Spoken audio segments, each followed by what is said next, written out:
kebudayaan di Indonesia telah mengalami kenaikan maupun penurunan yang dikarenakan oleh ketidaksadaran generasi mendatang akan dampak yang ditimbulkan ketika kebudayaan tersebut hilang. Banyak budaya-budaya yang mulai ditinggalkan, tak terkecuali prosesi-prosesi adat yang mengandung nilai dan makna yang tinggi. Pada era globalisasi ini, sangat mudah informasi dan teknologi modern yang memberikan dampak positif namun juga negatif.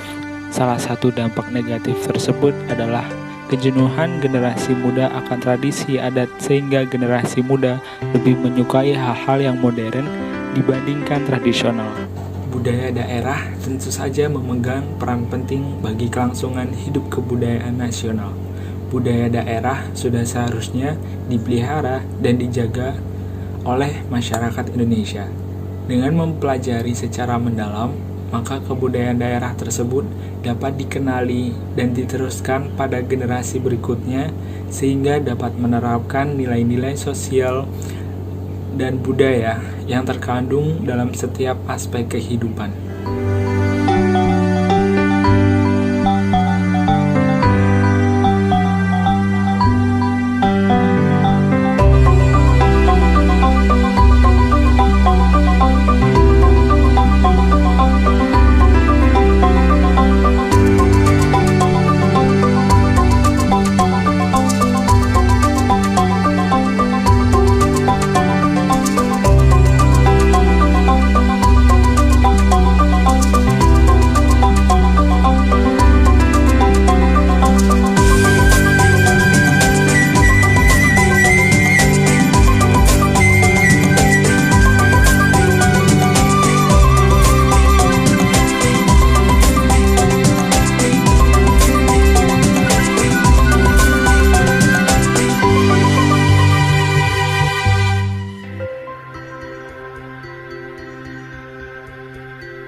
Sahyon ratas puningin tirta gadang marang si gagat kang wis ulung galenganing kalong meratan dan sang Baladara kudu nindakake kewajiban bedah sipati peteng hanyulari jagat sakisine ing jejaratan arum gandanyo.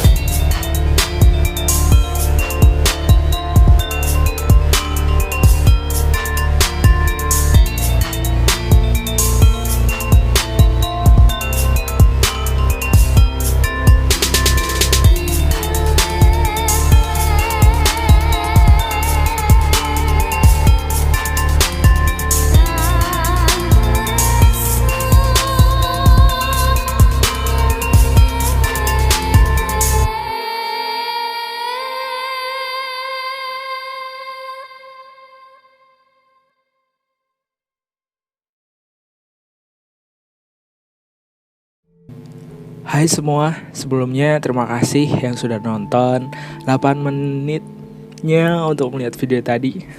Kesempatan ini aku mau cerita di balik terciptanya karya ini. Alhamdulillah selesai dan bisa dikirim dan dinilai sama dosen dan pastinya ada perjuangan di dalamnya. Yang namanya kuliah ya sebenarnya banyak drama-drama, banyak tantangan ataupun masalah yang dihadapi ketika ngomongin tugas. Apalagi di bidang seni yang gak lepas dari keahlian tangan dan juga otak guys. Oke, kayaknya memang masih belum bisa lepas kalau gak ngebahas tentang pandemi yang sedang kita alami bersama. Jadi memang situasi ini memberikan pengalaman dan cerita ataupun hikmah yang bisa diambil dari masing-masing pribadi kita yang sudah kita alami. Contohnya ya seperti akhirnya aku bisa mendokumentasikan karya ini dan pastinya adalah berkat sistem belajar di rumah. Aku bisa take, aku bisa ngerekam video, aku bisa ambil foto gitu. Oke, kita mulai dari bulan Januari 2020. Awal-awal masuk kuliah semester baru itu untuk mata kuliah yang satu ini kita tuh udah dikasih tahu gimana gambaran apa aja yang harus disiapkan dan harus dilakukan selama satu semester ke depannya. Dan salah satu hal yang disampaikan kalau karya ini itu penilaiannya dengan sistem fashion show secara bersama-sama yang ditentuin waktu itu sebelum lebaran. Jadi kita disuruh buat karya monumental dengan tema menggali prosesi seni budaya Indonesia dan aku kayak udah nyiapin ide gitu untuk tema yang dikasih gitu. Akhirnya bulan Januari waktu itu sampai bulan Januari akhir aku nyari informasi, ngolah data, bikin sketsa.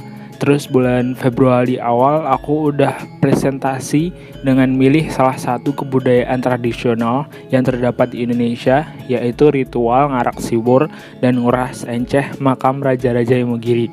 Tradisi nguras enceh ini merupakan salah satu tradisi yang terdapat dalam masyarakat Jawa.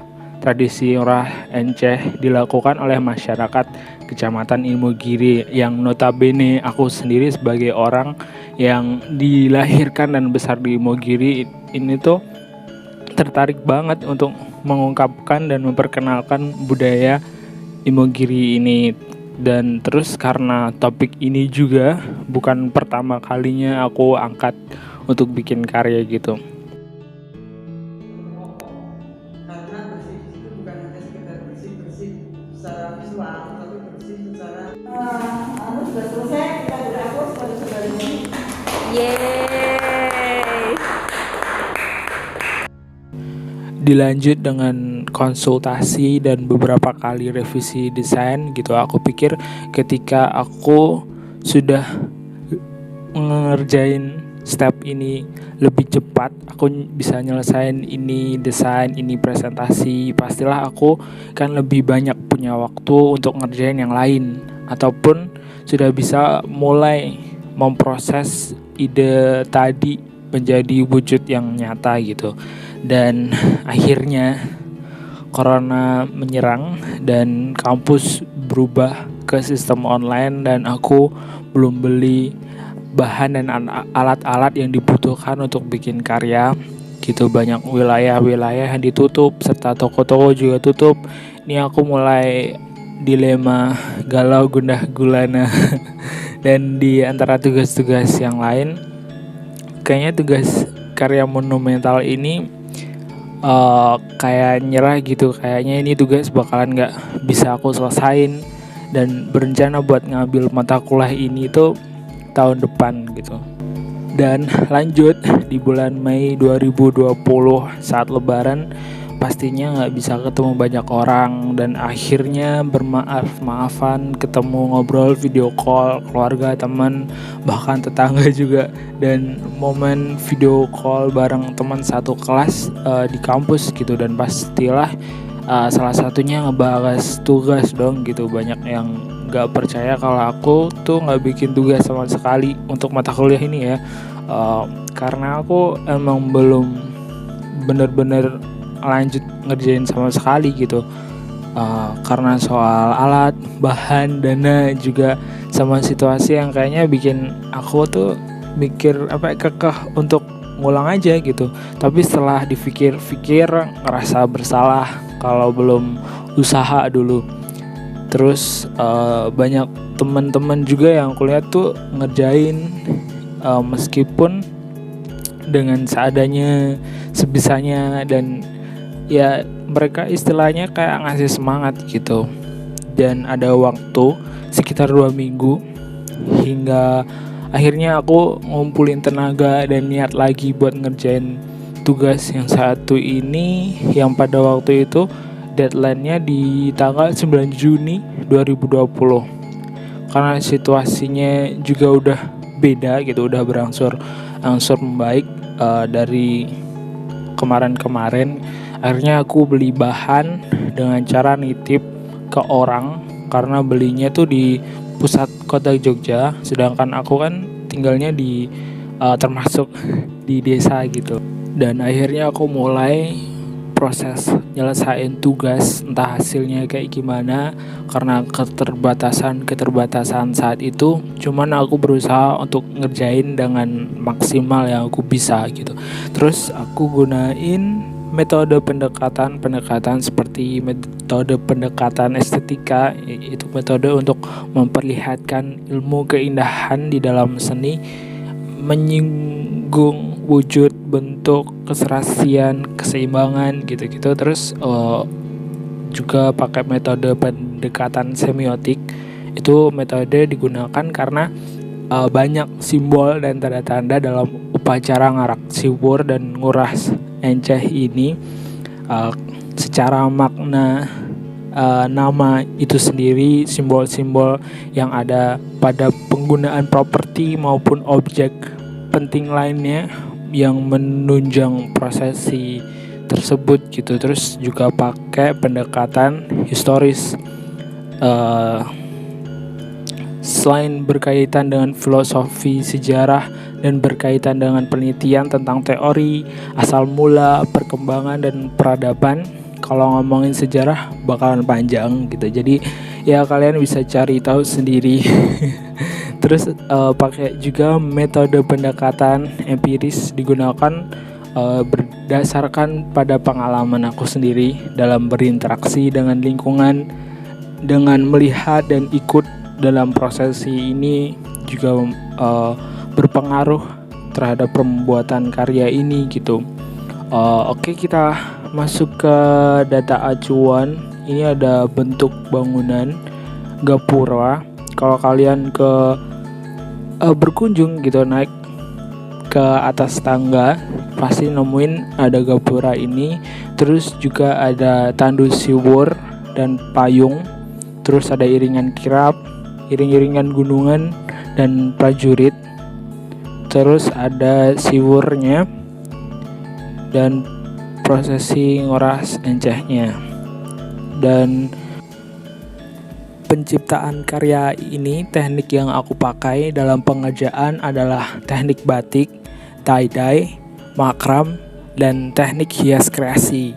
Ini merupakan media buat aku untuk menuangkan ide kepada publik agar bisa dinikmati dan juga bermanfaat untuk melihat secara garis besar konsep dalam proses penciptaan karya seni dan sebagai pertanggungjawaban dalam hasil pengembangan dan observasi yang udah aku lakuin. Sebenarnya ada alasan yang bisa disampaikan dari simbol-simbol yang digunakan, warna, bentuk, karena ini juga ada laporannya yang aku ketik sampai 36 halaman. Cuman biar kalian nikmati videonya, nggak usah aku jelasin semuanya. Tapi kalau ada yang nanya, boleh deh di kolom komentar. Oke, cukup sekian. Terima kasih semuanya atas dukungannya. Sampai ketemu lagi di video selanjutnya.